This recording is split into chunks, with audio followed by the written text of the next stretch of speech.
Hey there, guys. My name is Brandon, aka Suns Geek, and if it has to deal with the Phoenix Suns, I'm going to make a video about it. The Phoenix Suns win their first NBA playoff game in over a decade. Game 1 goes to the Phoenix Suns, 99-90. What an incredible game. We got so much to talk about. I am joined by LA Lakers fan, NBA content creator, even though he's on a little bit of a hiatus right now, but also one of the smartest Lakers fans that I've ever met. And if you don't believe me, he doesn't like Kyle Kuzma. So if you know what I mean, so Reliable, how you doing, man? Long time no see, brother. I'm doing all right. I'm not gonna lie, I was kind of expecting this game 1. But yeah, I'm other than that, I'm doing all right. I'm doing cool. Thanks for having me on. I appreciate it. Of course, man. And I know that you are a little bit not able to drink, but I have to crack open a beer on the live stream because that was incredible. Normally I'm drinking Sprite, but tonight I got to chug a beer. Oh, damn. Okay. Oh, God. That's called playoff beer. I haven't had a playoff beer since 2010. Yeah. And I remember I was at a local pizza shop in Phoenix called Uncle Sam's. Shout out to all my Phoenix people. And I was totally drunk. So yeah. But with that being said, let's go ahead and talk about the game, man. Let's just get your quick initial thoughts. We got so much to talk about, like I said, but what were your just quick takeaways before we look at the box score, before we go over the notes? What did you think of the game, man? All right, first takeaway, first quarter, I was kind of expecting this, but Anthony Davis looked about 30%. Honestly, he looked about 40%. He had virtually no impact on the game. He was getting literally bodied by Deandre Ayton, who's not, he's not Anthony Davis, not known for showing up either. He didn't look good. Same for LeBron. Okay, this is what LeBron does like every game 1 of every series of his whole career. He kind of takes in what happens. But yeah, we looked like garbage. I liked what Schroeder brought. He wasn't really good in the playing game, but Schroeder played well. KCP played all right. I don't know why we're playing Trez in the playoffs. He did kind of play good, but like he's just a liability on defense. I don't know. But yeah, just all around sloppiness, to be honest. I'm expecting LeBron to come back like with more confidence next game because he was just terrible today. So just initial thoughts. Yeah, I think I agree with you. I think both of our squads are going to make a lot of adjustments in game 2. Obviously, the Lakers, because they did lose. And that's the thing. I would love to be like, oh my gosh, the Suns are going to win this series in 7 games. But it's like, dude, we have to take it each and every single game. They even showed on the TV, Monty Williams was in the huddle. He's like, I don't care what's going on in July. He's like, you guys are built for this. We need to take this over now. Hey, Valley, what do y'all call it? Valley boys, right? Y'all were going. Hey, that crowd, that was Rally the Valley, baby. Rally the Valley. That crowd, I give it to that crowd, man. Y'all were screaming. You know what? I'm not trying to get into a political talk, but these vaccinations came out at the perfect time because I think the Suns had 11,000 people in there, and if I lived in Phoenix, I would have done my best to be there. Yeah, just incredible game. And props to the Phoenix Suns. Props to Suns fans for going out there, supporting their team.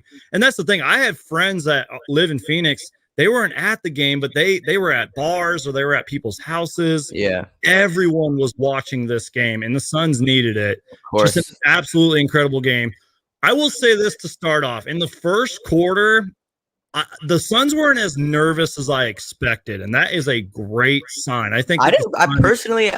I mean, I'm not a Suns fan, but I didn't really expect that team to be nervous. Like, thank you. First of all, you got Chris Paul, who's had a lot of playoff experience, and look, look, D Book has constantly showed up in like big time moments. Like, I wasn't really expecting D Book to have be any his nervousness to show on the court, which it obviously didn't. He had 34? Yep. Like, I think it was a franchise record for a playoff debut. I'm not sure if it's like an NBA record, but a franchise record. That is insane. And Booker, he's a superstar. 100%. I don't care what anybody says. He is a superstar. I did not like, a lot of people are saying like this game is going to show a lot about D Book. I did not doubt D Book that he was going to come out here and disappoint. Like I'd never thought that just because of like who he is, Absolutely. No, he played fantastic. So as much as I would love to, I basically took Suns notes, so you might have to kind of counter with what you saw from the Lakers. Yeah, but the Suns started off this game 11 for 15 from the field. I thought the ball movement was good. I will say this on the Lakers end was at the start of the game, they were getting those open threes. DeAndre Ayton was great on offense to start the game, but his defense was bad. He left LeBron open a couple of times. But again, Ayton was great on offense, bad on defense. By the way, we have a super chat. Thank you so much. DA was clutch with the rebounds. That's the X factor. Oh my God, bro. Towards the end of that game, AD was just getting boxed out by a 20-year-old 22, yeah. Like it was pretty sad. Right when we need big time rebounds, DeAndre Ayton comes in clutch. I mean, it proved a lot about DeAndre Ayton. But you know what? I've been saying this before the playoffs. I said DeAndre Ayton needs to show up. Now, look, I think he finished with like 20 and 15 or something like that tonight. We'll go over the box score and all that, but it was just his engagement.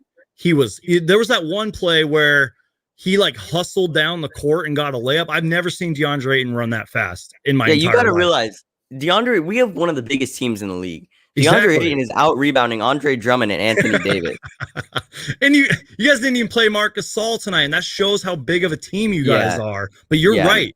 Andre Drummond has that experience. Anthony Davis is Anthony Davis, and DeAndre Ayton came to play. Yeah. It was great. And I wasn't really expecting that. I wasn't expecting that. I'm sorry to cut you off, but Raider Miyako, I hope I said that correctly. Thank you so much for the super chat. You totally didn't have to do that.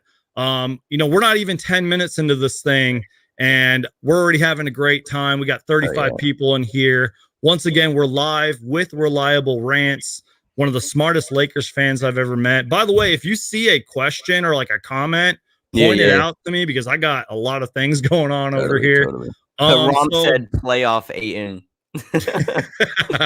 Call him playoff Ayton for now. I think Romp would have joined us if he isn't busy covering every single other NBA game. But shout out to Romp 2.0, good friend of mine and a good friend of the channel as well. Let me continue on with my notes here. And then I promise you guys, we're going to talk about the Alex Caruso stuff. We're going to talk about that controversial campaign ejection. End of the first quarter, Reliable, 32-25. Ayton was playing good. The Lakers were double teaming Booker, and he still had 9 points, which again shows why he's a superstar. Lakers shot 47% at the end of the first quarter. Suns shot 58%. Now, this is the part I don't want to talk about because I'm going down the notes here. Chris Paul goes down and the Lakers go on a 7-0 run, and they did that within 2 to 3 minutes. So I guess what I'm asking is, what did you see from the Chris Paul fall? I had so many mixed emotions when that happened. At the end of the day, like, I want my team to win, but you never want to see someone go down, especially Chris Paul, knowing what he's done to your team and like the impact. But yeah, when I saw that 7-0 run, like, look, Mark Jackson said, "Yeah, you guys still have a chance. If Chris Paul goes down, y'all don't have a chance. Let's not because like, look, he came back in the game and he didn't look good, but his impact was still 100% there, and you guys just maintained a steady pace throughout the game, like despite facing adversity." And that's the thing, man. I totally agree with you. Chris Paul, I mean, he was struggling to even dribble the ball. And you know me, dude. Yeah, he's losing the ball and stuff. I've had 2 shoulder injuries in 4 years. And even now, I'm still fully recovering from this thing. It takes so much out of you. Now, we don't really know. I think they said it was like a shoulder contusion. I'm not a doctor. I don't know. Because it was weird. Means. Like, he grabbed his shoulder and then he like went for his neck. Yeah. I thought it could have been a concussion because that's kind of like, I know he didn't grab for his head. Yeah. But like when you get a concussion, you do weird things. So I was kind of like suspecting everything. And what I saw, I'm going to use my better arm here, was like he was laying there and his arm was like this and he wasn't moving it. Yeah. And my heart stopped. I could tell the gravity of the building was kind of sucked out. But you know what? Again, this all kind of goes back to Devin Booker and DeAndre Ayton. The Suns, they kept going. And that shows if this team was even last year's bubble team or the year before that when we won 19 games, we would have just given up. You know what I mean? This is a whole new Suns team. They were ready. They were focused. Thank I'd God. give like 50% of the props to Monty Williams, to be honest. He's going to win Coach of the Year. Yeah. It has to be. Especially now that we won game 1, like he has to win Coach of the Year. But I think Chris Paul had 2 Willis Reed moments. You remember when Willis Reed came back from that knee injury? Yeah, it was either a knee or an ankle injury. He did it twice in this game, and thank God he came back. The players rallied behind that. They were ready. They were focused, and it was just an incredible game. What are the odds you think he's good to go next game? what are the odds? 70%. I hope so. Because it was a very weird injury. Like, this is weird. Like, his reaction after the injury, and then him losing the ball, like dribbling up the court. That's a weird injury, man. So the difference between Chris Paul and Willis Reed was Willis Reed did that in game 7, and I think they went on to win a championship. This is game 1 in the first round. When he hit that shot over Kuz, I was like, because Kuz was playing good defense tonight. Like, and Kuz was locking CP3 up. When he hit that shot, I was just like, bro. Thank you for bringing that up. Like, Kuz was on him, man. And they showed the replay. His hand was in his face, and he's like, if you know me, you know I dislike Kyle Kuzma. But no, I got to give Kuz props. I didn't like Frank Vogel's rotations tonight. But yeah, Kuz played a good game. I'll give him that. Like, maybe not offensively so much, but he was still there. Yeah, like I said, you're gonna have to do all the Lakers coverage because I was just watching the Suns players, to be honest. But I tried to catch as much of it as possible to analyze everything. One thing I will say, the Suns did a great job of holding leads, and this season, man, they have struggled with that. Now you could say, oh, because it was regular season, it didn't matter. I don't care. Hold the damn lead. And they did that tonight. Even if Davis had a bad game, even if LeBron only had 18 points, they held the lead. I mean, I don't think the Lakers had 50 points until like 3 minutes until after the third quarter started. And we got to give props to your defense too. We ended with 90 points. That's crazy. But like, if you know Lakers, we like LeBron loves to wait till fourth quarter. We love to come back in second halves. And like we saw in that Warriors game. We were down by 13 going into the fourth quarter, and I was just waiting for LeBron to do his thing where he just takes over, elevates above everybody. And man, y'all contained him well. It was the energy in the arena, like from the players and also from the fans. But yeah, this is what LeBron does game ones. He just takes in the competition, and then he's like, all right, let's see what we have to do next game. And Reliable, you already know this, man. That's somebody tweeted out something like, don't take game ones too seriously. And he wasn't saying that towards the Suns. He was saying that towards the entire NBA. We're going to be having a completely different conversation after game 2. You know what I mean? And I know LeBron's going to make those adjustments. I know Frank Vogel's going to make those adjustments. Anthony Davis, for your sake, better have a better game. Deandre Ayton needs to do exactly what he did tonight, but even better in game 2. I would be lying if I said Deandre Ayton didn't have a good game, because he was great. He showed up when it mattered. And I was listening to some other Suns podcasts, and I was talking to some other Suns fans even on this channel, and they said Deandre Ayton shows up when it matters. And, he's still got room to grow. He's only 22 years old, but you could argue he won us the game besides Devin Booker. So and a liability for us in the playoffs is going to be our center rotation. Yep. Because we have Montrezl Harrell and Andre Drummond, who are two not competent defenders on the basketball court, and that's not what you want during the playoffs. That's going to be something that Deandre Ayton's going to take advantage of. But he's going to see a lot of work against Anthony Davis this series. But AD looked like he was 30%. Like he wasn't aggressive. The only players, in my opinion, who really showed up tonight, Schroeder 100%. Trez played good. And I think THT should have had more minutes. Caruso played good. And KCP just missed a lot of shots. I feel like if KCP could sometimes be the X factor in games if he's just hitting, because he always gets these open corner threes, and it's just a matter if he's hitting or not. So It's not a lot of people showed up tonight. That's the thing. Like, I remember in that Warriors game, and whenever we played you guys throughout the season, KCP is great from that corner three. But I think that's how you guys like run your offense. Is you guys do get a lot of corner threes. You guys are great on the fast break. You guys are a great defensive team. I have a quick question for you, and we don't have to spend too much time on it. How's your guys' interior defense? Because the Suns are one of the worst teams in the league at interior defense.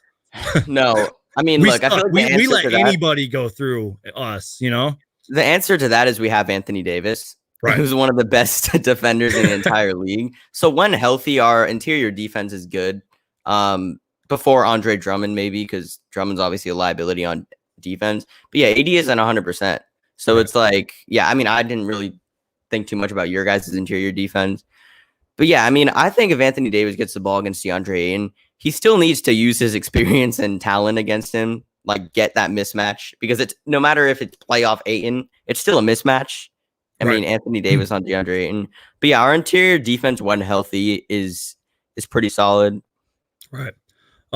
Once again, thank you guys so much for watching. We are about 17 minutes in. We got about 40 people in here. Thank you guys so much for tuning into our conversation. I'm live with Reliable Rants. My name is Suns Geek. Okay, I hate to talk about this, but let's talk about the controversial moment of the game. LeBron, I think he drove against somebody. He hit the ground hard. That was the scary moment, number one. And then from what I saw, Cameron Payne kind of shoved Alex Caruso with his body. And then Caruso came back, but threw the ball at him. And then Montrezl Harrell. Oh, yeah, I'm sorry. I'm probably getting my names mixed up. Then Montrezl Harrell just comes barreling into Cam Payne. That's Trez, man. Yeah, that's the thing. I remember doing a video all about him because I was like, oh, the Suns should sign him because I'm an idiot. But I did a lot of homework on him. That's just the way he plays. He plays hard. He's aggressive. Yeah. But what did you see from that controversial play? I think Cam Payne getting 2 technical fouls there is kind of stupid. I understand why they did it, though, because he had 2 different altercations on the same play, which is 2 technical fouls. Right. But he wouldn't have thrown that ball at Caruso if Caruso didn't throw the ball at him, right? And especially with CP3 injured, your best backup point guard goes out. I didn't even think about that. Yeah. To be honest, yeah, you're right. But yeah, Trez, I mean, look, right when I saw there was an altercation, I was like, Montrezl Harrell is going to be in the middle of it because that's just what he does, you know? You knew it, huh? Yeah. I mean, personally, I don't think he meant to hit him as hard, Montrez. But yeah, I mean, look, I think everybody should have gotten 1 technical foul. I don't know. I don't think it was like right in that situation to give Cam Payne 2 technicals, like unbiased. And then eject him and not eject 2 technical Montrezl fouls. Harrell? 2 technical fouls like equals an ejection. Yeah, so, yeah. But yeah. My thing is, I don't want to say I've accepted the fact that the league is horribly officiated, but I'm numb to it. Shout out to the Suns Jam Session podcast. John joined me one day, and he went on this great rant about the officiating in the NBA. And I try not to complain about it too much, except for in moments like that. Now, I understand 2 technical fouls is an ejection, but it's like, why wouldn't you eject Montrezl Harrell? I hope he's at least hit with a fine. You know what I mean? Yeah, I think the reason is just because they saw two different altercations with Cam Payne. The push, right? It was a push and then the throw. Yeah. I should have just been 1 technical foul all around, cancels out, and we play ball, in my opinion. Because, dude, you know me. I'm an NBA historian, man. And it's like, back then, that would have just been like a technical foul, not an ejection. It wouldn't have been a big deal. Players would be elbowing each other left and right. But that's not the league anymore. You can't touch a guy. So that's why, again, I hope that there's some fines. I hope that, I don't know if there'll be any suspensions. But once again, shout out to Raider Miyako. I hope I'm saying that last name right. I'm just going to call you Raider. Shout out to Raider. 2 donations from it? Damn. Yeah, 2. Yeah, thank you so much for the super chat. By the way, you guys, feel free to donate to Suns Geek with Super Chat. It really does help the channel, and I promise you guys all that money will be put into this channel to make these live streams better. And once again, the fact that you guys are watching me talk with Reliable Rants, my guest, about the Suns-Lakers game, Roy brings up a good question here, and I kind of noticed this too. Why didn't Torrey Craig play? I wish I could answer that. I saw Torrey Craig in the game, right? A little bit, but he didn't play as much. It was weird. So he's a typical rotation player for you guys, right? Yeah, and he embraced that role quickly, man. I mean, that dude grabs rebounds like he's Dennis Rodman or Bill Russell, and I'm not even kidding. And he plays great defense. I could say the same thing about THT. I think he should have been playing. I noticed that too. He didn't play that much. I know he's a sophomore in the NBA, but look, THT has been amazing down the stretch for us. Personally, I just don't think Frank Vogel's coaching has been good lately. So yeah, I mean, if I were you, I'd just trust Monty Williams. Mm-hmm. I can't say the same thing about Frank Vogel because he has not been great lately. But yeah, I mean, it's funny because Suns fans used to say that about Monty Williams, and they might say it throughout this playoff series. Sometimes Suns fans don't like Monty Williams rotations. Speaking of that, let's go ahead and dive into the box score, and then we'll look at like the other numbers from this game. So we kind of already talked about it. Anthony Davis, 13 points. He was a -18. I hate the plus minus, by the way, but 7 points. That's a strange game from Anthony Davis. 5 for 16. He did all that in 40 minutes. I think you've pretty much given your thoughts about Davis. The only thing I'll say is he wasn't anything like I didn't take any really notes on him, which that goes to show he didn't have a good game. And I knew we won the game about the 2:28 mark because I think Davis took a 3 and he missed. And I was he was a ghost. He was a ghost. If he wasn't a ghost, it was a negative impact. Exactly. That's why I was like not even really talking about Davis. He wasn't in my notes. And when he shot that 3, I was like, okay, we won. Because he just didn't seem like he. And again, but that scares me though. I feel like you guys are gonna come back and game 2 is gonna be hard. Yeah, I mean, okay, I'm just gonna tell you this is what LeBron does. Every playoff series ever, he's shit game 1. Or am I allowed to curse? I don't know. Yeah, go for it. Yeah. He's so bad game 1. Like that's his thing. So he's gonna come back. I still think AD is being hindered by some sort of injury because if you watch any Lakers basketball, it's like a gamely ritual that he goes down with something. Mm-hmm. So it's like he's being hindered by something because that is not Anthony Davis on the basketball court. Like that wasn't Anthony Davis. And that's why I'm glad to have you on this channel, man, because once again, you're one of the biggest Lakers fans I know. You're one of the smartest Lakers fans, but you just know basketball in general. And you're kind of here to give me that insight. But I know it was at the end of the season. Remember our last game against you guys when Davis dropped like 40 something and you guys beat us by like 21? You guys need that. Yeah, that's Anthony Davis. Mm-hmm. That's Anthony Davis. Because he did that one without LeBron. Even if it was at the end of the season, I don't care. That felt like a playoff game, and you guys kicked our ass. So going down. By the way, Romp states a good point here. He says Lakers lost every game 1 last year. Just didn't mean to interrupt you, but that's just how LeBron is. I need a drink to that. That scares me. I have to be a Phoenix Suns fan and say that I do think the Suns will win the series, but I'm scared for game 2, especially if LeBron, like Romp said, the Lakers did lose every game 1 last year. And I think I saw a stat like LeBron has like a really good record in the first round, like overall throughout his career. That scares me too. I mean, I think you guys should just like, I think you guys are going to start struggling once we have to play in LA, because I think the X factor in this game was the energy. And a lot of that came from the fans. Just as a viewer, like your guys' fans were going crazy, and that was great energy. So when you have Lakers fans in the building, that's gonna hinder the energy on the court. I'm just putting that out there. Once again, shout out to Romp 2.0, fellow content creator. Romp, if you're available, we gotta get you content creator. We gotta get you on the live stream soon. But I know you're busy doing your thing. Raider once again with another super chat. I appreciate you, man.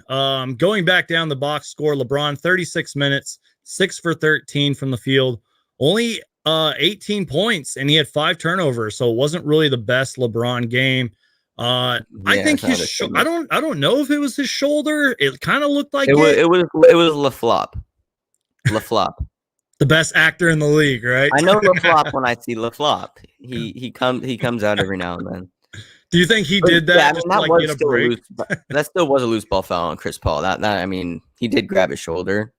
Yeah. But yeah, that was I know LaFlop when I see him. I'm just putting it out there.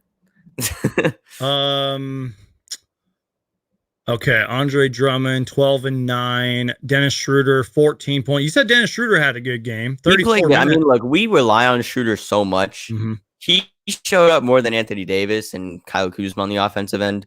He's great. He's a great point guard. He did show up tonight.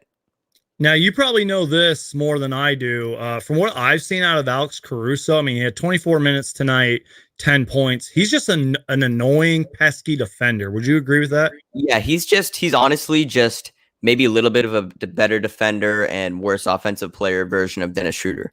Because Dennis Schroeder, like they both have the same impact on both sides of the floor, to be honest. Yeah. But yeah, he's great defensively. Dennis Schroeder plays hard too, man. That's all I'll say about he's a great defender too. Yep.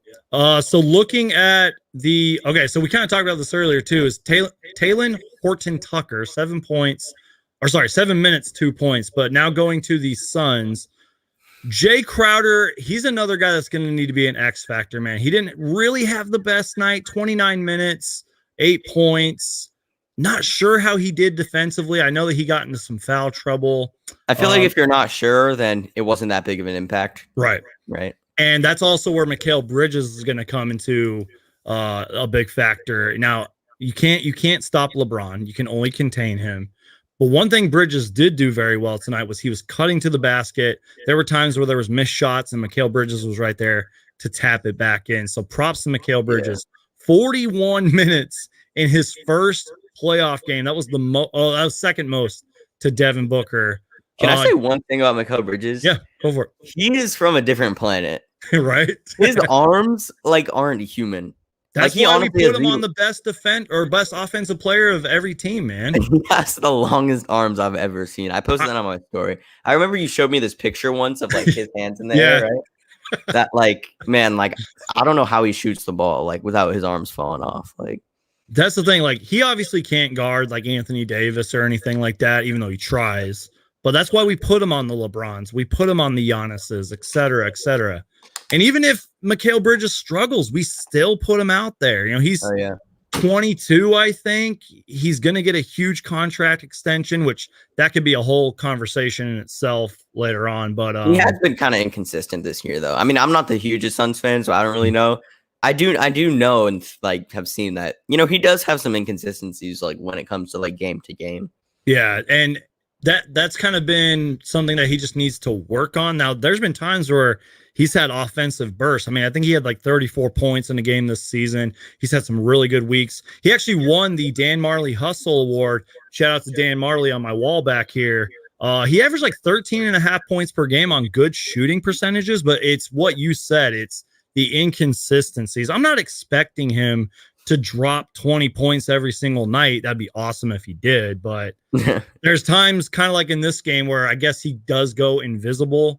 Now, I know that Romp is really big on you guys aren't using him right in your system and you need to get him the Romp ball more. Loves Mikal Bridges, bro. I know. But he somehow comes up in every single conversation I have with him. Exactly. But you know what? There's always next game, and he played 41 minutes, so that's great experience for Mikal Bridges. Deandre Ayton, 37 minutes, only missed one shot. By the way, I didn't even mention that the Suns barely got to the free throw line tonight, but we will talk about that later. 21 points, 16 boards, great defense, especially after the first quarter, because, again, there were times where Ayton left LeBron open. He left Kentavious Caldwell-Pope wide open. Yeah. But he did great, man. He blocked a few shots, played great defense, grabbed some great rebounds. We kind of talked about it before. Deandre Ayton is the X factor of the series. And I'm looking at it now. He had 8 offensive rebounds and 8 defensive rebounds. Yeah. And the offensive rebounds is huge for me. And really for the Suns as a team, I feel like we're kind of a bad rebounding team. And I've seen other Suns fans point out that the Suns need to, quote, gang rebound. And they're absolutely right, because we are not a great rebounding team. Andre Drummond's a great rebounder. LeBron, Anthony Davis, you got to gang rebound. You got to box out. And if DeAndre Ayton can do what he did tonight throughout the rest of the series, I think we will be okay. I mean, I feel like it needs at least 1 or 2 more games to see if playoff Ayton is real, because I mean, yeah, I wouldn't really trust that Ayton will be rebounding some of the best rebounders in the league. Exactly. Especially since you have like 3 of them on your team. But look, that could completely happen if AD and Drummond don't want to show up. I mean, personally, Drummond's is just made to be a terrible playoff player just because of his defense and how it's not good or consistent. Same with Montrezl Harrell, even though Trez did play good tonight. Right. But look, Ayton, he could, if he's consistently like this in the playoffs, like, props to him. Shout out to my friend Mark, who says, can't get enough of dominating. He was huge. Imagine how much better he would have been if he didn't put the ball on the floor and just went hard at the rim. He would definitely have fouled more. So I kind of teased that earlier. The Suns got to the free throw line tonight only 10 times. Now, it was 10 out of 12 for 83%, but there was, I think at the end of the halftime, the Suns didn't get to the line at all. Now you can say, oh, the refs weren't calling anything, but the Suns struggle with that. They don't get to the line. No, refs were definitely letting everybody play tonight. Thank you. Yeah. And we need that. LeBron still missed so many free throws down the stretch. We need the refs to let these guys play. Like I said, I'm an old school NBA fan. Let these guys play. Shout out to Andrew, who's a big supporter of the channel. $5 super chat. Thank you so much, Andrew. You didn't have to do that. Great win, guys. Got my Booker jersey for my 21st birthday. You turned 21 last Wednesday. My birthday was May 12th. So happy late birthday, man. That's awesome. Brandon turned 21 as well. I turned 21 as well, which is why I'm drinking a beer and getting wasted on a live stream. Do I even have to talk about Devin Booker, man? I mean, he did have 6 turnovers, but the most franchise playoff points in a debut ever. He's a superstar, you know? Oh, yeah. And eight assists as well with 7 rebounds. That's huge. Now, again, 6 turnovers, but I don't care. Those what happened to Frank Kaminsky tonight? Was he not play, or is he injured? No, I think everyone but Abdel Nader is fully healthy. Thank God. Because Deandre Ayton was kind of injured near the end of the season. Cam Johnson had like a wrist injury. By the way, Cam Johnson, I know our conversation is kind of jumping all over the place. He had some big shots. Big shots. And I thought he had active hands tonight. And we need that Cam Johnson because he is. You guys just have great perimeter defenders, in my opinion. Mm-hmm. Jay Crowder is competent there, right? Too, as well. Yeah. Because you know Jay Crowder is going to be guarding LeBron even if he struggles. Yeah. You know? And obviously we know Mikal Bridges, like with those arms, of course, he's a great defender. Mm-hmm. Cam Johnson has been really good for you guys. Who else? Like there, you have a lot of like great perimeter defenders. So it's like it's a perfect matchup to guard LeBron. Just based on the fact that you can switch so much. That's why I'm confused about Torrey Craig because he only played 3 minutes. Now, you were kind of talking about Frank Vogel and his rotations. And trust me, Monty Williams kind of does that sometimes. He makes questionable rotations or he maybe takes Booker out at the wrong time. I'm not saying he did that tonight.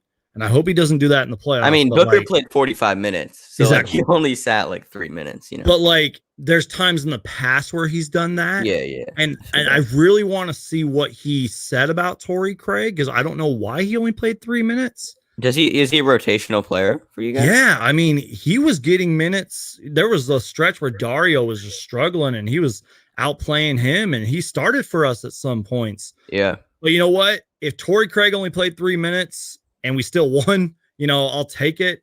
Dario Saric is another guy that has to be huge in this series. But I think, okay, look, Dario Saric isn't great defensively, if I'm not mistaken, right? I mean, is that like, I feel like he only plays good defense when he's playing Joel Embiid.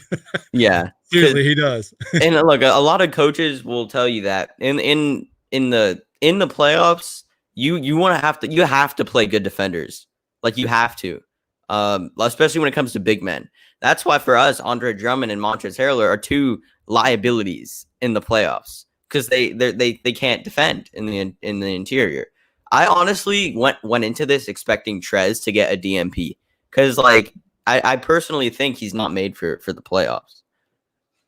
And another thing too is didn't he sign like a big contract? You know, he won the 6th man of the year. It could be like that hangover. It's only not. It's only really a one year $9 million deal. Okay. So like that might actually be a bad sign. Actually, Yeah, I mean, he wanted to come here. I mean, if I were Rob Pelinka, I'd be like, sure, come aboard. I mean, but yeah, I mean, he's been very inconsistent. I still hate how Vogel uses him. Very, very stupid.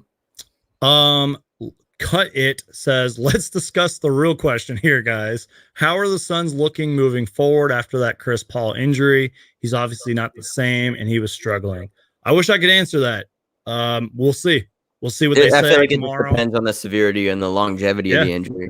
Right? I'm hoping for the best. I hope that he's ready to go. I mean, he's got what, like 24. My dogs are barking, by the way. Sorry. But he's got what, 24 something hours to go. We'll see. We are at home, thank God, because that does help. By the way, props to Shams, who somehow got his sources and was like, Chris Paul's coming back into the game. He did that fast. I hope he'll be okay. Yeah. If not, I mean, I hope that he's just good enough to play. No, he'll play. I mean, unless he gets a major setback, he'll play. But I don't know what percentage he'll be at, to be honest. And that he didn't really look great tonight, but like again, his impact stayed the exact same, which like pretty much led y'all to win the game. And like, would you say that about LeBron and Anthony Davis? I mean, LeBron looked great tonight, kind of, but like you said, Davis wasn't at 100%. Yeah, Davis is less of like a team impact player than he is like just a skilled top 5 player in the league. Yeah. Chris Paul is like an impact, like you sense his leadership around the court. Not saying Anthony Davis is a bad leader, but like, you know what I'm talking about. It's kind of hard to explain. Like with CP3, like he's just like spreads confidence and leadership throughout the whole team. That's not necessarily what like AD does. But he's just like when he's on, he's on. Well, you know, Chris Paul is one of the greatest leaders in NBA history. And Charles Barkley said that. Tons of other Suns, like coaches and players, have said that. Oh, so yeah, that's the thing. Like, even if Chris Paul isn't at 100%, put him out there. You know, even if it's risky. I don't want to like blame the NBA for all these injuries, because if you look at it, each and every single year there's injuries. Yeah, I'm praying that he stays healthy, because we're going to need him. Yeah, I mean, if you look at it, LeBron, I'd say is at about 68%. But during that Warriors game, he was like a 50%. AD probably looks like 45%. Mm-hmm. Like, it's not looking good, but I mean, look, I'm still confident. Somebody said that too. They were like, you kind of want to play the Lakers right now when they're not 100%, because if you guys do go to the Western Conference Finals, that gives LeBron and AD more time to get better, you know, and stronger and healthier. So, and then the X factors are gonna have to be like Schroeder. Schroeder's the biggest X factor just because he's the third option, and we need the third option because the first 2 options are crippled. Right. So, but yeah, we're gonna need KCP to hit his shots. If he hit some of those open threes, the game could be in double OT right now as we speak. But yeah, man, it's just gonna come down to the role players for us. I'm glad you brought that up, because I'm looking at the other numbers here. The Suns didn't shoot too great tonight from 3 either. I mean, 32% for the Suns, barely 27% from the Lakers. I agree with you. I think it would have been a whole different ball game if both teams were hitting threes, because the Suns, they win a lot of games when they hit their threes. Yeah, our defense was terrible tonight also. Just putting it out there. Another surprising stat, I know that Anthony Davis wasn't 100%. I know that Andre Drummond struggled, but we out-rebounded you guys 47-33. That's a big takeaway for me, because I already harped on the rebounding for the Suns. That's a huge takeaway for me. Yeah. Both teams assisted well tonight, 24-19, not bad. Turnovers, 16-14, Suns at 16. They need to cut that down, especially if they want to win the series. I feel like that comes from, having a young leader, D-Book. I mean, D-Book is also prone to turnovers just based off his playing style. Dude, I was his biggest critic at the start of the year, because he was leading the league in turnovers, and I'm not even joking. And he was, and I get it, new players, new system, but he was not looking like Devin Booker, man. And I was on him, bro. It was bad. Bro, this dude Robert Rhodes is wilding.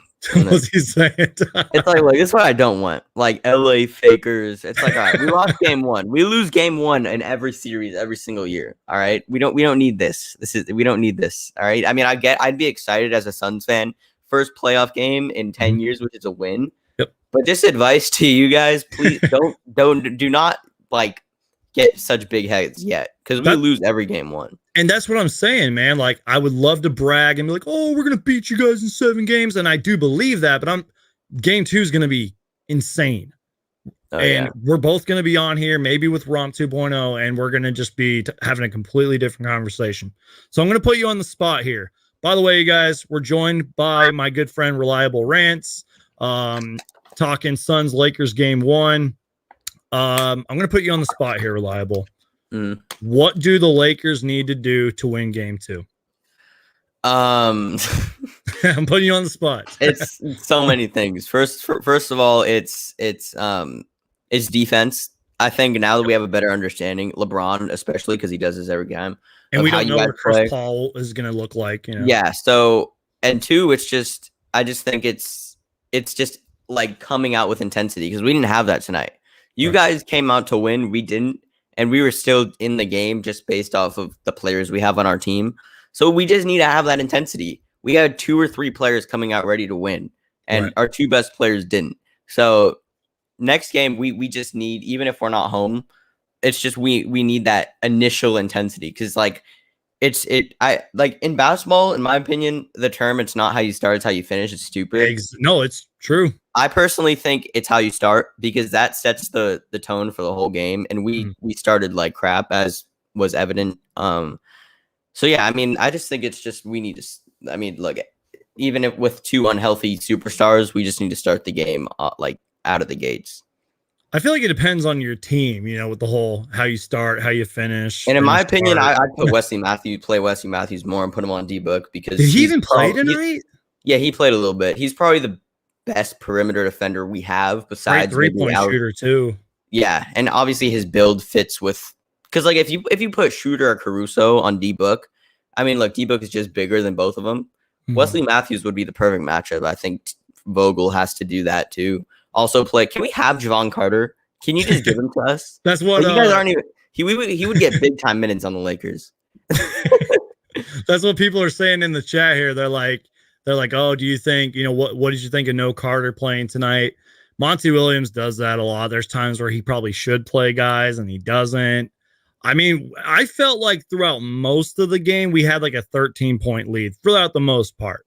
And again, the Suns did a great job of holding the lead. So, you know, you could throw your question right back at me. What do the Suns need to do to win game 2? It's like, hold the lead, shoot the 3 ball better, not turn the ball over so much. Hopefully Chris Paul's fully healthy. We'll have to see, man. Do you have anything else? I mean, if you want to keep going, we can just talk about the rest of the playoffs here. But yeah, I think I've looked at all my notes. We've looked at the box score. I don't think there's really anything else to say, you know? Yeah, I mean, we can keep going if you want a lot. There's been a lot of great games so far, but I mean, maybe we can answer some of the comments. Yeah. Because there's Romp wants to join. Should we get him in here? Can you send him the invite, or do I need to do that? I got you. Okay. I got Romp. So we're gonna have Romp join us for a little bit. Go ahead, guys. Shoot your questions. This is where we open the chat up to you guys. Oh, I just saw a tweet too that said Devin Booker says campaign came to join him post game, took the blame for the ejection and apologized. And that's holding themselves accountable. Yeah, 100%. That's great. That's maturity. Campaign says something like he was just so ready for the playoffs. I thought he played okay. Personally, I just think just seeing him like on the court, he probably shouldn't be shooting as many threes as he was. Yeah, he was clanking like that. That's like those were terrible misses. Just like seeing like his threes, but like he did have that one like nice like layup. That was cool. That was a momentum shifter in like second quarter, I think. This might be a bad comparison because I'm a big fan of this player, but does Campaign remind you at all of Ish Smith? Yeah, I mean, I honestly get them. Man, he drives to the lane. He can hit those threes. I get those two confused sometimes. But yeah, no, Ish Smith actually had a good game today. I really like Ish Smith, former Suns player, by the way, and he had one of his best seasons when he played for the Suns. But yeah, guys, go ahead, start asking questions. We're here with Reliable Rants. Romp is going to be joining us at the end here. We're just waiting on him. But yeah, man, I mean, let's shift the conversation a little bit to other playoff games going on. What are your thoughts on the playoffs so far? Because even though it's just day 2, it's been amazing. We are in for a wild ride. I feel like everybody could say that they've been impressed lately. Right. Every single game has been close.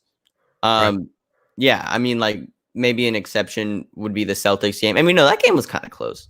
But yeah, I mean, personally, that Luka, that Mavericks Clippers game was amazing. Great way to set the tone. Wow, that Bucks, like all the games have been amazing so far, and there's just so much to talk about. Like, I mean, look, we just spent 45 minutes talking about one game. Exactly. Like, I feel like, you can pick the higher seeded team in a lot of these series, but I feel like a lot of these games, teams are not going to go away. And I hate to pick on the 76ers right here. I didn't watch that full game, but the Wizards didn't go away. You know what I mean? No, yeah, definitely. You're going to see a lot of that in the playoffs, is that teams are not going to go away. Andrew says, what do you guys think about Campaign's ejection? And then follow up is, do you guys think Campaign gets a suspension? No. He's not getting suspended. Come on. If he does, you're going to get a Suns Geek rant video out of it. No, Campaign is not getting suspended, man. Come on. Like, that was fine. Ejection, okay. He's not getting suspended. That's no. Exactly. For a suspension, there needs to be, like, blatant, like, this is absolutely unacceptable. Yeah. It's like a little scuffle. Like, come on. Sure, ejected, but nothing else, man. And that's why I keep going back to the way the NBA used to be played. By the way, now we're joined by Romp 2.0. Look at his ugly ass. Okay. Back in the day, man, like scuffles like that would be nothing compared to how basketball is played now. Are you ready, Romp? He's not ready. We're cutting him out. So that hairline. Elias has a question. If I said your name right, Elias, who can guard Devin Booker reliable? I was saying it earlier. I think Wesley Matthews. First of all, he has the experience, right? And he's probably the best perimeter defender. We are joined 47 minutes in, unplanned, by 76ers super fan, Joel Embiid super fan, Romp 2.0. Romp, how you doing, man? We can't hear you. Oh wait, hold on. Now can I hear you? Unmute mic. I was muted, bro. I apologize, bro. That's what happens when you're a Joel Embiid fan on a Suns Geek channel. Hey, that's a person who deserves to be here. I was defending Ben Simmons today from obnoxious Sixer fan. 15 rebounds, 15 assists, man. Hey, bro, if he's getting 15 plus assists, I got nothing to complain about. So, dang. Bro, Romp is the weirdest Ben Simmons fan. I was in love with him. He's made videos about why he should go kill himself. He's also made videos. He's also made videos about why he's the best player in the world. Hey, I gotta defend Romp though, because Romp and I have had this conversation many times. Romp has basically said Ben Simmons is the DeAndre Ayton of the Phoenix Suns, and vice versa. It's true, because we saw Ben Simmons this season be super inconsistent, have bad games. Even if he might win Defensive Player of the Year, he's inconsistent. And I told Romp though, I'm like, if Ben Simmons can step it up in the playoffs, maybe that Ben Simmons slander will stop. Hey, shout out to Tobias Harris. Oh yeah, I love my that god, dude. 28 in the first half. Didn't he put the most first half points since Allen Iverson? Yeah, I was crying while he was doing it. It was inspiring. Romp, did you catch the Suns game? How much of it did you catch? The whole game. Working on a Devin Booker video because he just unbelievable. His playmaking today. Unbelievable, but we had no matchup. The Lakers defense was kind of weird. It was kind of like Luka versus the Clippers. I feel like it was just a feel out game because in the first half, the pick and roll, Devin Booker could get anywhere he wanted. They pretty much just destroyed Andre Drummond and Montrezl Harrell whenever they could. Exactly, because they're both terrible defenders. Yeah, AD's got to play the 5, whether he wants to or not. And also, you saw in the second half. Mainly the fourth quarter, the Lakers actually started doubling Booker and hedging the screen hard. And that's what Booker's going to see the whole entire game 2, because they're not going to just let Booker do what he did. And it's going to be interesting to see because Booker was playmaking unreal. So if he handles the doubles like he did today, the Suns have a real shot at this series. Because every game one for us is a feel-out game. That's just how LeBron is. That's how the Lakers are. Yeah, I mean, we're going to come out doubling. We don't have one matchup for Devin Booker. That's just not the case. So, yeah. I mean, there is no matchup for Devin Booker on any team. It's about team defense. You know what I'm saying? Tony Snell, bro. And today, the Lakers defense was lackadaisical. Oh, yeah, it was terrible. Like, the Suns were playing with heart and passion while the Lakers... We had no energy. Yeah, the Lakers were giving me Clippers vibes, like just boring, no chemistry. While the Suns, there's still chemistry. It's just LeBron and AD are both like 90% combined. Like, true. By the way, if you guys are just joining us, my good friend Romp 2.0 has joined the conversation. I'm glad you caught the whole game, Romp. I wasn't sure what you were doing because I know you're busy uploading and stuff. Once again, check out Romp 2.0. Great content creator, reliable rants, sort of on a little bit of a hiatus, but one of the smartest Lakers fans I know. Great content creator as well. Big time supporter of the channel. Daniel says, "Yo, Suns Geek. I graduated high school on Thursday. Congratulations, by the way. At the Madhouse at McDowell. And that is a legendary arena in Phoenix Suns history. Can we talk about the cliche thing here? Should LeBron have been suspended for violating COVID protocols? Look, if I'm not Adam Silver, I'm like, bro, you are playing. Like, we'll lose a lot of money if you don't play. Suns Geek, do you want the Suns to win like that? Like, everyone would just be like, "Oh, LeBron was out. That's why you guys won." Yeah, that's what I was feeling with Chris Paul going down. I was like, all right, I don't want him to be out because if we win, then that's the excuse. That's the thing. I'm like, I saw that news and I was like, oh, that's interesting. But then like my thoughts were like, he's not going to get suspended because he's LeBron James, Yeah. I mean, unless he's like pulling a James Harden, like going to strip clubs, maskless. Oh yeah, if he did this like over and over again, hell yeah, he would deserve a suspension. Yeah, like a little event. I mean, I feel like isn't he vaccinated too? That's what I was gonna say. I brought that up earlier. I'm like, he's been vaccinated. I'm sure most of the league has been vaccinated. Now, if there weren't vaccinations and if COVID cases were still going and players were out because of that, then he should have been suspended. But what are you going to do, guys? Like, he's LeBron James. Do you think they would do that to Michael Jordan? They wouldn't do that.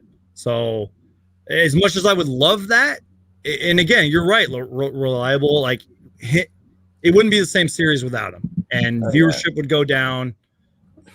I don't know. He was kind of stupid for going. I don't know why he would go to that event in the first place. You got any thoughts on that, use your brain, Romp? I just want to see the best players playing. I don't care. Exactly. Yeah. It is what it is. I don't know. That's just my thoughts on it. I think even Suns fans, like, low key, like, even though they're complaining about it, they're like, yeah, we want to beat a full Lakers squad. You know what I'm saying? I mean, look, Suns haven't made the playoffs in 10 years. If I was a Suns fan, I'd just be like, I want to win, man. Yeah, that's true. Yeah, I'm not gonna. But lie. Not also, yeah. That's true. This might be the beer talking, but like, we haven't really talked much about Devin Booker, and I think that's a good thing because he was so good. Dude, he's a superstar. And I've said this before in tons of my videos. There's been games where Devin Booker's only scored like 18, 22 points, something like that, and we've still won. He had 34 tonight and just took over the game. Yep. 8 assists, 7 boards. Only 2 turnovers. Yeah, like we know D-Book had a rocky start to the season. So he's ready for the playoffs. I don't care what anybody says. He is ready. And I have no doubt coming into this that D-Book wouldn't be a killer. That's my X factor for the series, D-Book, because he has to be like this. He has to be like this every night. He Absolutely. has to for the Suns to have a chance. Chris Paul. Because say Chris Paul comes back a little more healthy. If he's able to handle those doubles like he was tonight, that's going to open up Chris Paul. And we know Chris Paul is going to do his thing if he's healthy. And it's also going to open up Ayton. If D-Book can handle those doubles, average 30, the Suns legitimately have a chance. That was my question mark. Is D-Book going to crumble in his first playoff series, or is he going to be the bubble book like we know? And obviously, we got our answer. So yeah, look, a lot of people were kind of like this. A lot of people were wondering, like, would D-Book, like, this is like the game of the year for D-Book. It's like, look, I had no doubts. Like, I just know that D-Book is that type of player who won't crumble in pressure. So, like, yeah, but I saw a lot of people on Instagram being like, yo, the make or break game for D-Book. It's like, nah, bro. He's on the line. Romp, we talked about this earlier. What did you see from the whole LeBron James fall and the Alex Caruso campaign controversial moment? We talked about it kind of in full detail, but what did you see from that? I saw LeBron just channeling his inner WWE. He really sold that little. Yeah, he was flopping hard. He was acting. I mean, I don't blame him. When I played basketball, I was a good flopper, so I respect it kind of. But at the same time, I've mastered what a LeBron flop looks like. Like, I can, like, detect them now. Yeah, he's gotten to the point where, like, if he really gets injured, like, I'm like, oh, is he flopping or is he actually injured? So that's how you know Reliable's not a bandwagon Lakers fan. He's a smart Lakers fan because he's not defending LeBron James in that situation. No, I mean, look, LeBron. I know when he flops. Like, it's like the specific kind of energy he gives off. I low key think that whole scuffle was good for the Suns because it got Campaign out of the game, and Campaign was kind of getting wild. Not gonna lie, like, he was having some crazy turnovers, and it gave Devin Booker like 5 minutes of rest, and then they just put him in for the rest of the game. So good job to Campaign for causing a riot because it got. He's like, bro, I need to get my ass out of this thing. He was getting wild with some of the turnovers, bro. Nah, bro, and he was clanking from three. He was hitting like backboard, like. Romp, I'm totally putting you on the spot because this is unscripted live streams on Suns Geek here. Subscribe for the highest quality of live streams here on Suns Geek. Kind of got two questions for you because I know we've had multiple conversations about this and really about these two players. What did you see out of Deandre Ayton tonight, who in a way won us the game? Two, what did you think of your boy Mikal Bridges? Deandre Ayton, I just saw a guy who did his role. I mean, offensively, he didn't do anything spectacular. He kind of just got layups here and there. Yeah, I can agree with that. Devin Booker. But one thing I'll always give him is he's a great rebounder pretty much every night. He didn't really get bullied too much, but I don't know. Like, I watched DA tonight. He was spectacular, but he kind of just did his thing. Like, he wasn't like Devin Booker won this game, in my opinion. Like, he was the guy. Well, I mean, look, I can agree that DeAndre Ayton was. I can agree that DeAndre Ayton was. And defensively, he was unreal. We got to give him credit. Like, AD couldn't move him at all. Yeah, Ayton was just like, look, most of his points were just, like putbacks, layups, and stuff. But yeah, like the fact that he was dogging someone who could be defensive player of the year every single year, and not letting him dog him, like, bro, like. Yeah, AD was just so bad tonight. And I do think a lot of that was because of Ayton's defense, which isn't something Suns fans say a lot because Ayton isn't the best defender. But I just think his defense is overhyped. I've been a big critic about his defense.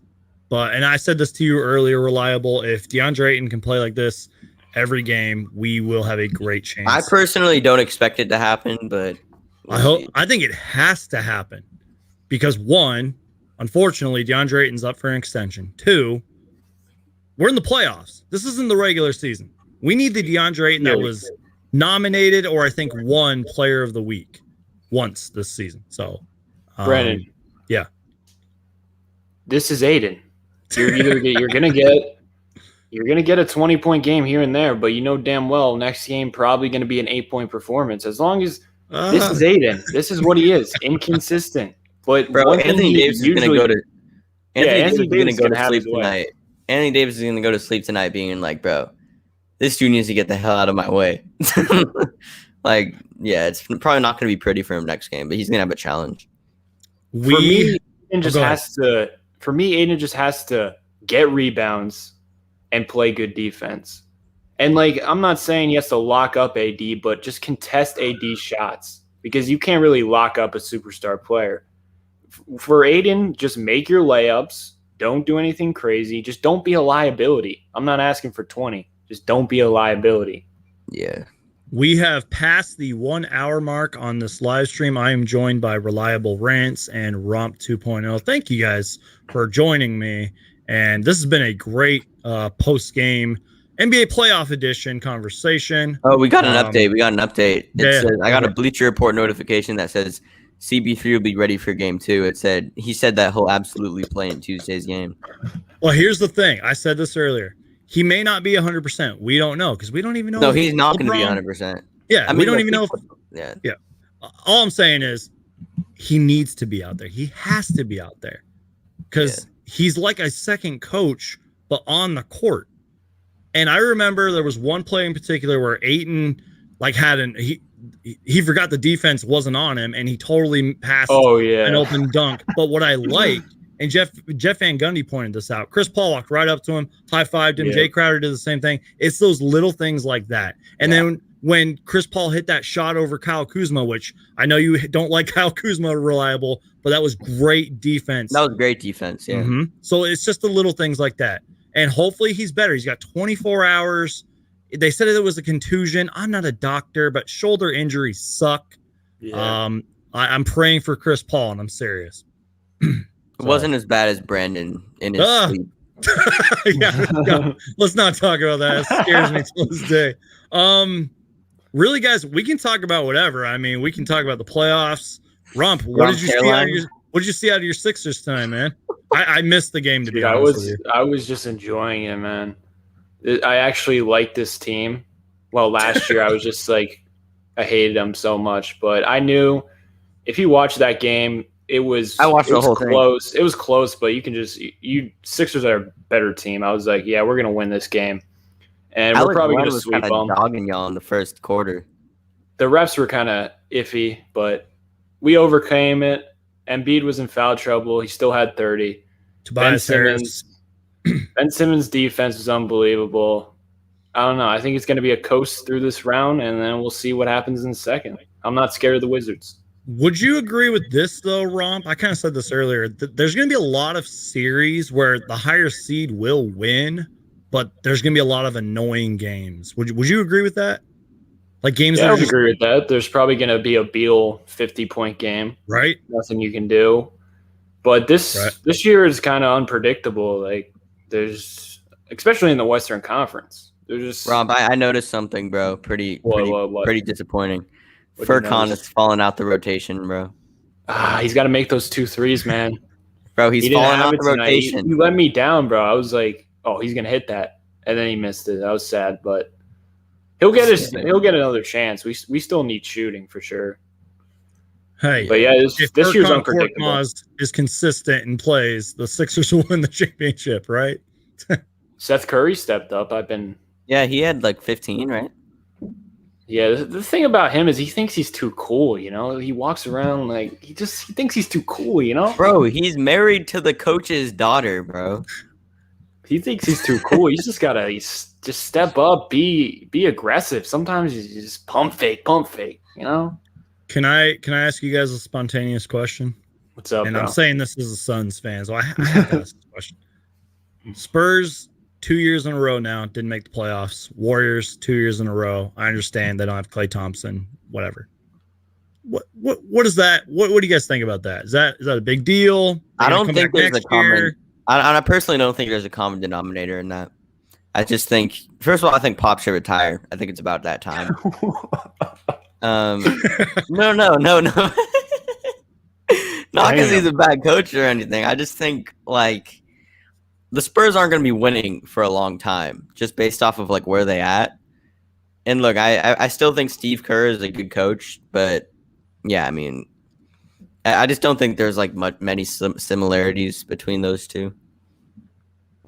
Romp, you got any thoughts on that? Because you made a great Spurs. Sorry, you made a great Spurs bright future video. They got a nice young core.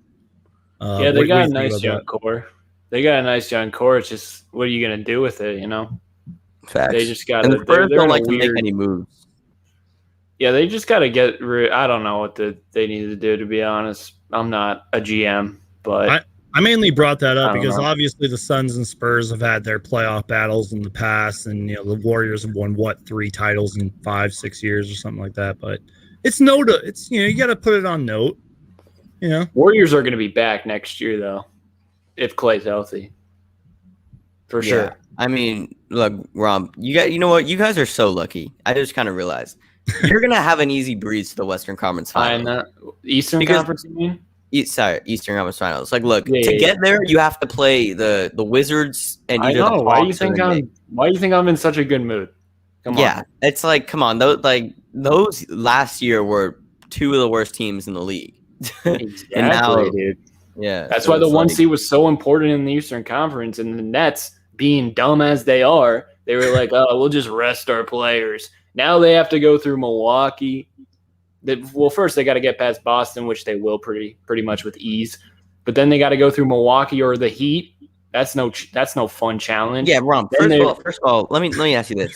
I watched your playoff prediction video. In no world are the Bucks winning the finals.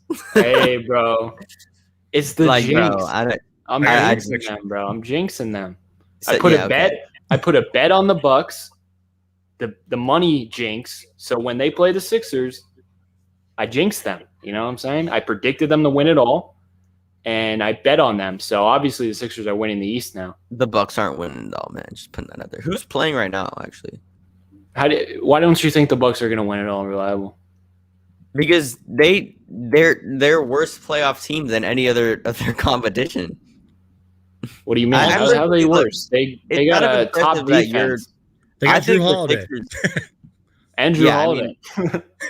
Yeah, they do have Drew Holiday. But look, they barely got out of through him. Look, they barely got out of the first game. Like, what do you mean? They shot like a 16% from the 3-point line. Yeah, and whose fault is that? Still won. Whose fault is that? That's their fault. Yeah, bro. Look, they're gonna get out of the first round. They're not gonna win the finals. All right. I personally think Sixers Bucks in a 7-game series. I'm taking the Sixers. I don't know, bro. And also we should talk about the Raptors, Romp. Your baby. What happened to them? R.I.P. to the Raptors.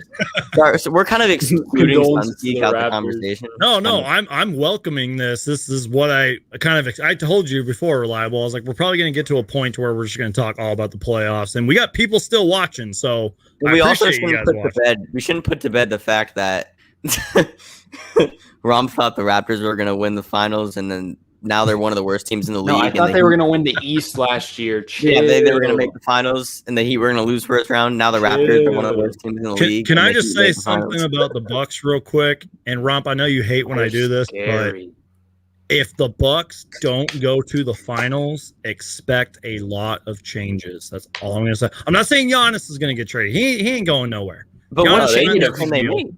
Dude, they're going to keep Drew Holiday, they're going to keep Giannis, and they're going to trade everybody else. That's my opinion. Their coach is terrible. He was terrible. They're going to fire Mike Budenholzer. Sunseek. This is because they just paid Middleton and Holiday. Like, I don't know what they'd be able to move. That's what I'm saying. Like, they could trade everybody else. You know what they need to do? Rebuild in Milwaukee. Fire that what they need to do, Sunseek. Do you know what they need to hire a competent coach, because Giannis at the point guard is the dumbest thing ever. When he's dribbling, the whole defense is just packed in the lane.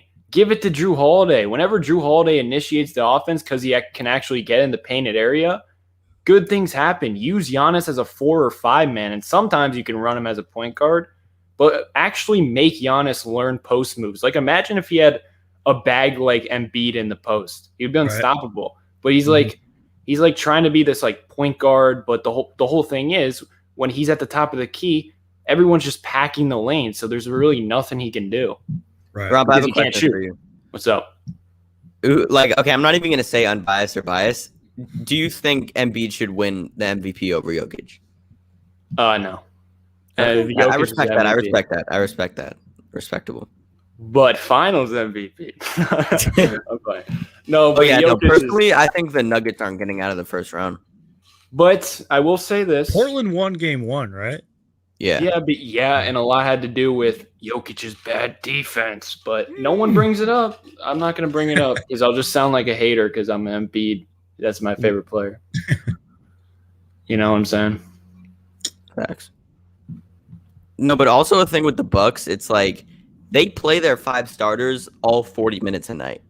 Like especially knowing like Drew Holiday's age and stuff like that, like it's gonna be like tough over a long span of time. Knowing that they play, DiVincenzo's getting like 40 minutes, Drew's like Giannis is playing 45 minutes a game, like. So what you're saying is, let me guess, you're one of those guys saying, "Oh, the Bucks won, but Bam Adebayo had a bad game, but Jimmy Butler had a bad game." Let me guess, you're one of those guys? No, this is the thing. Look, the Bucks had a bad game, but also, Jimmy and Bam had a bad game. So I think but Giannis last year they didn't put Giannis on Jimmy, and they didn't have Drew Holiday who could also lock up Jimmy or make life hard on Jimmy. I mean, do you think Duncan Robinson's making the shots he was making yesterday? No, Duncan. Yeah, look, I personally don't like Duncan Robinson as a player. I think he's too inconsistent. Yeah, he isn't. I mean, that's how shooters are, though. Yeah. Yeah, sure. But look, the experience from Goran Dragic, and then you have.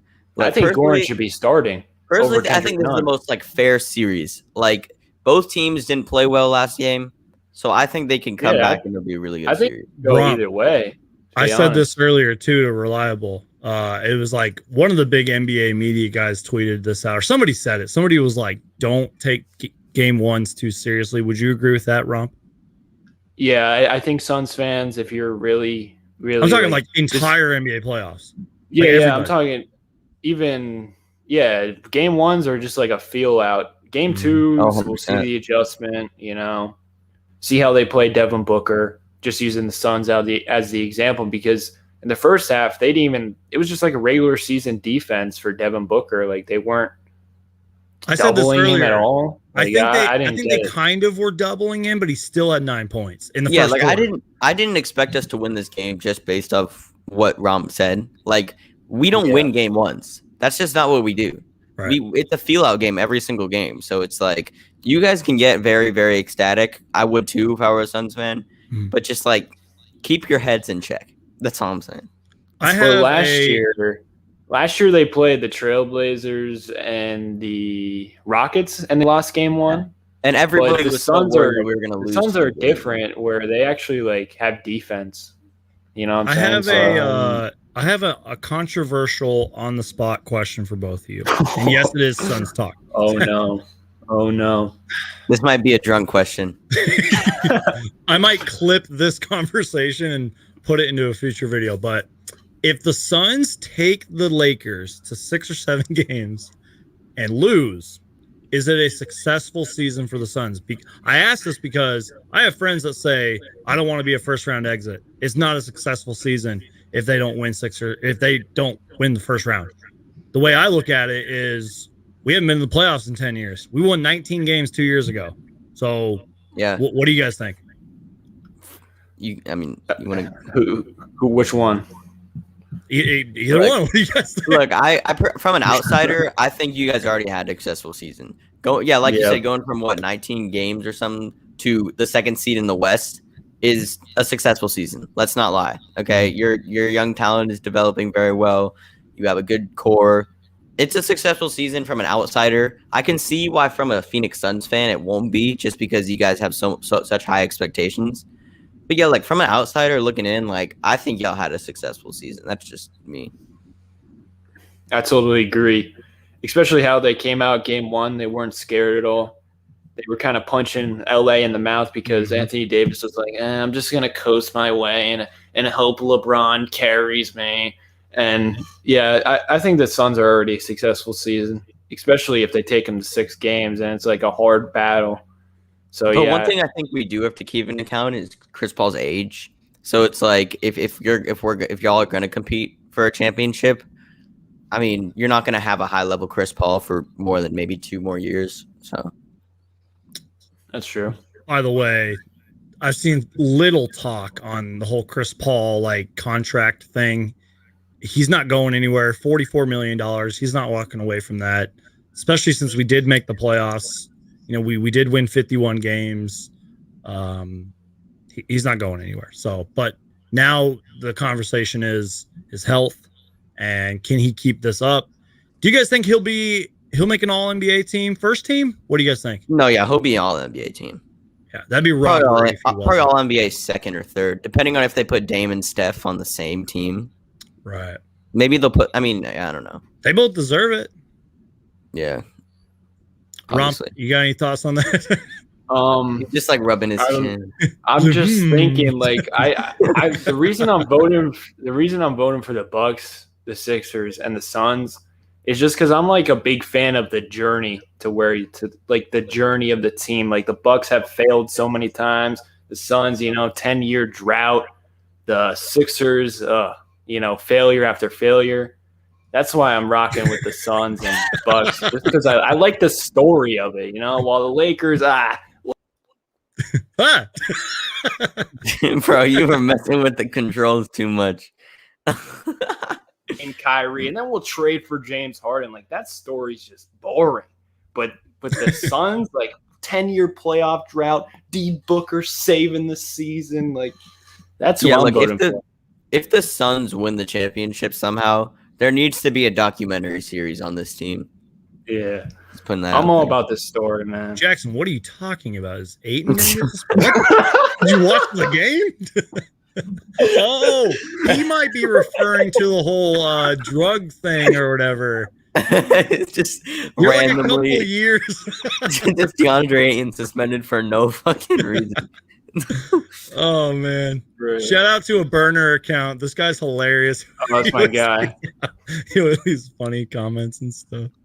Sounds geek. I'm gonna put you on the spot right now. Go for it. Let me think of something quickly. Bro, it's not I was gonna do a solo layout and everything, man. So, have you been watching the playoff games? Nah. I've been trying to watch as many as possible. Nah, you're missing out. These are what are your takeaways from like just get day one, day two? We kind of mentioned that earlier. If this is a preview of what we're gonna get throughout this entire NBA playoffs, it's gonna be a roller coaster. Facts. There might be a couple upsets. Like I said before, a couple times earlier, there's going to be a lot of teams that are going to be annoying and that won't go away. Some teams might steal some games. We're going to see some historic playoff performances. And some of these guys are writing their resume right now. Whoa, that's deep. We'll see.